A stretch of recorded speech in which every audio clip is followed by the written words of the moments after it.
Hello everyone, my name is Enrique and welcome to another review. Once again, I'm going to review Peacemaker Season 2 and the second episode. The name of this episode is called A Man is Only as Good as His Bird. This is basically the following episode that follows the events that happened in the first episode of Season 2. How Peacemaker handles the fact that he killed another version of himself from a parallel dimension. One where he is actually in peace, that he's a superhero, he has a family, his brother is alive, his father loves him. Basically, the perfect life. We don't know very much about the world, but we know that Peacemaker is very nostalgic about it, and this episode will show his frustrations with the world that he's living in and the fact that he wants to have a dream world. And that's what we're going to do. So sit back and enjoy as I explain what happens in this episode and what I think they have, the Easter eggs and everything. So let's talk about it. The episode begins, funnily enough, by seeing Rick Flag Sr. becoming the director of Argus. And we see John Economos showing him around the installations, seeing the building, and he requests basically the paperwork in which tells the death of his son, Rick Flag Jr. And we see what happened. He sees the documents. He sees that it was Peacemaker that killed Rick Flag Jr. under the orders of Amanda Waller. We see that he is now frustrated, angry, and wants a reason to go after him. So with the help of the newest member, Sasha Bodux, he starts putting surveillance around Peacemaker's house and basically follow him up everywhere he goes 24/7. This is basically him looking for an excuse, given the fact that he was basically pardoned by the people in the involvement of Task Force X as well as the butterfly incident. So right now Rick Flag cannot do anything. So with the surveillance, he will look into a reason to go after Peacemaker no matter what. Things are not getting better for Rick, but it is not getting better either for Chris, since we see that killing his other self has a panic effect on him because he needs to find a reason or a way to get rid of the body of his other self from the parallel dimension. This puts him in a frenzy, calls Adrian for tools to, well, I'm not going to say why, but basically to get rid of a body, so to speak, which is something that we see Adrian being enthusiastic about it. My God.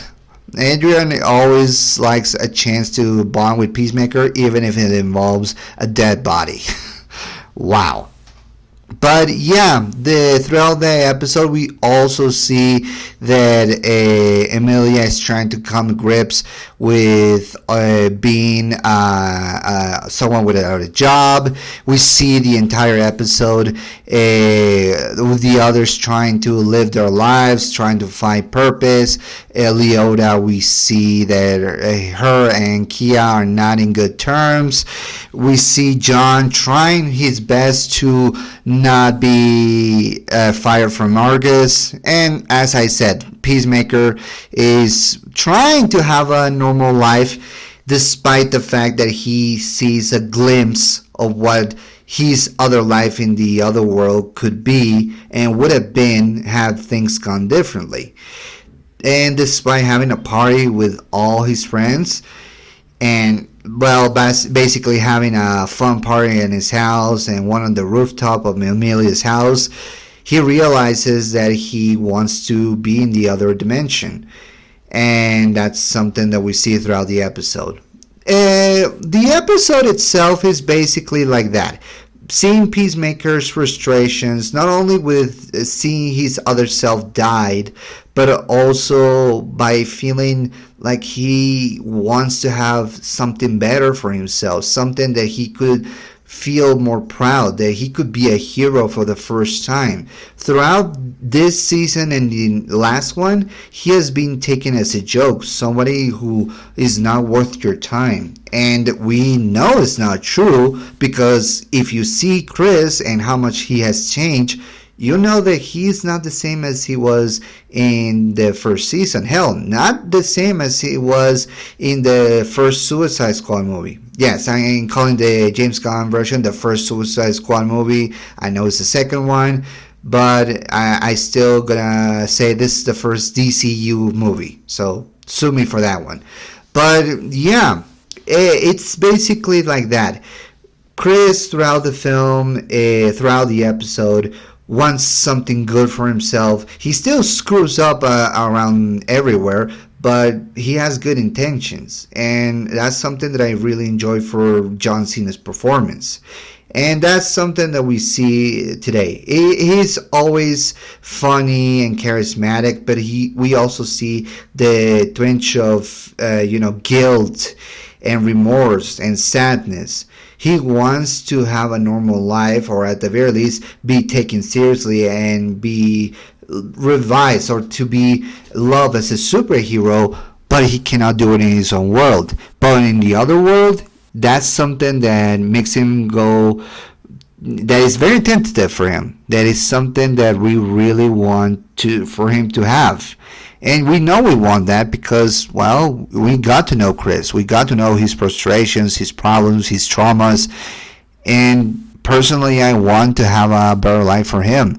In the other world, it seems that he can have that. Even a relationship with Amelia Harcourt, which in the other dimension, it looks like she was fond of Chris, even dating at one point. And that's something that we see in apparel with the actual Amelia, with the one that we know from this dimension. It's clear that with Amelia, she has some twinge of I don't know, anger or relentlessness, or something that she doesn't want to do, like dating Chris, because she doesn't see herself dating a Peacemaker. And by the time of this video coming out, which I'm not going to reveal here, we find out later why, and it puts a different perspective. But in this episode, we don't know very much.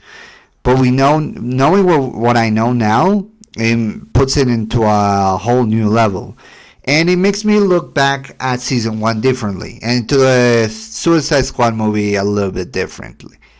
But yeah, this kind of situations is what puts Chris in a position to make a choice, to either be in his own world where he has a few friends, or in the other world in which he has everything. And that's the dilemma he goes through. So let's go back to his friends, to the 11th Street kids. It seems to me that, judging by their looks or by their appearances, everything is still not good at the earliest for Amelia and Adebayo, but John Economos is still having a hard time, and that's mostly because he doesn't want to hunt down Peacemaker or give Rick Flag a reason to go after him. After all, the first season bonded these two, and now John has no reason to betray Peacemaker. Even with his attitude, he found himself to be friendly with him. Him and Adrian Chase, the vigilante. In this episode, we see that he has a tinge of, jealousy towards, Adebayo being close to Chris, being her best friend. And that's something that he doesn't know, because Chris declared to that, and he told Adebayo to not say it to Vigilante. But yeah, he has a little bit of jealousy. Hell, he even calls out Chris for the party last night because he wanted to be involved with, and Chris says that he's not into those things. And it makes me think, is Vigilante gay? I know, it's ridiculous to think about it, but the fact that he considers Chris his best friend, the Peacemaker, it's weird to see Vigilante have romantic feelings for Chris. But hey, In James Gunn's world, anything is possible at this point. But yeah, let's go back to Adebayo and Emilia. Emilia obviously is having a hard time, not working, having to live her life with scraps, or at the very least what she has, but it's not easy, and she's about to get kicked off from her apartment. It's not easy for her, and it's not also easy for Leota Adebayo. It seems that creating her own consulting agency about being a spy or something puts her in a position where Kia doesn't want to be part of, because for Kia, she wanted to live her life in another city, and she wanted to live in Gotham, and she says that was the plan. But do you really want to go to Gotham, considering the kind of lunatics go there? So what makes Kia go to Gotham that is so attractive? Unless Batman has been there and the streets are clean, like we saw in the Michael Keaton version, I don't think it's going to be as good as you think, Kia. I don't know what you're thinking. What the hell do you find Gotham so attractive? Regardless, she's upset with Leota. The two of them are not in speaking terms. And like I said, Leota's living in another motel. So things are not good. Leota still loves Kia. That's something that we know. And she doesn't want to fight. But at the same time, she doesn't want to leave, and that's basically because she is fond of Chris. She actually considers Chris her best friend, and that's something that she doesn't want to let go of. And I don't know about you, that's kind of the thing that I'm noticing in these episodes, that it's going to be about holding on to the past or letting go of sorts. I don't know if that's the theme, but that's something that is really reminiscent, because with Peacemaker, it's always about looking back at something good. Even though in another dimension is currently happening, it's still the same thing. He looks at his brother like a hero. He sees his father like he loves him. He basically has it all, and he doesn't want to let go of that. With Emilia, she can let go of her grudge against everybody and her attitude. Rick Flag cannot let go of his son's death, obviously, and Leota can't let go of Kia, or at the very least, she wants to live in the present, but she doesn't know how to let go, or at least Kia wants to leave, go to where they came from, to Gotham, and live a life there. And we don't know. I don't know. I mean, that's kind of the parts that I noticed in these episodes, and in this one in particular, and we see people regressing back to their old selves, or regressing to their decisions. That's the kind of thing that I notice. I don't know if you notice the same, but I feel like that's something that it should be talked about. But that's just me. So, not much to notice, not much Easter eggs. We still see the alien from the other dimension. We don't know who he is. We don't know what the doors could lead to. We don't know what the world of the second Peacemaker is, if it's good or bad. But there is a tinge of something lurking. I don't know. Maybe it's just me. But we're going to find out very later. But overall, the acting is good. We see more acting from John, being funny and being serious. There's a tinge of, not just guilt, but survivor's guilt. He kills in his other version, and he has to put that body away to trying to mend things. He sees an opportunity with Emilia, but it gets shut down very quickly. And yeah, overall, just a nice episode. Oh! I almost forgot. Tim Meadows makes an appearance in this episode. He plays an agent for Argus, in which he is tasked to not only surveilling Peacemaker, but also John Economos. So things are not necessarily getting better, and it's going to get worse and worse for him. So yeah, it was assigned by Sasha Vodox and Rick Flag Sr. to keep eyes on Chris. So now Economos has to deal with that.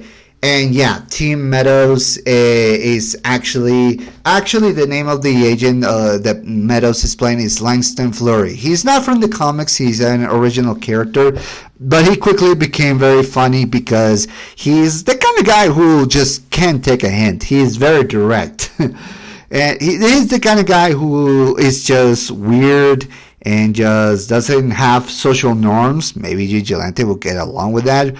But yeah, and in another funny episode, he says that he has burn blindness. My God. He actually says burn blindness with such seriousness that it's unbelievable. It's ridiculous how Mr. Meadows can make a character like that very funny, but at the same time, I found it very creepy. This guy doesn't know social cues. This guy doesn't distinguish birds. Like, what kind of guy that Argus gets? I don't know. It's weird. And we see more scenes of Eagly kicking ass. He actually kicks a Meadows team in order that they infiltrated in Chris's house. And yeah, another great episode for Eagly to show his skills. I really love Eagly. But yeah, overall, nice episode. Funny, entertaining, but also deep and has a lot of meaning that if you look it for it. So next time we get another episode and we get a lot more surprises. So until then, I'm Enrique and I'll see you next time. Peace.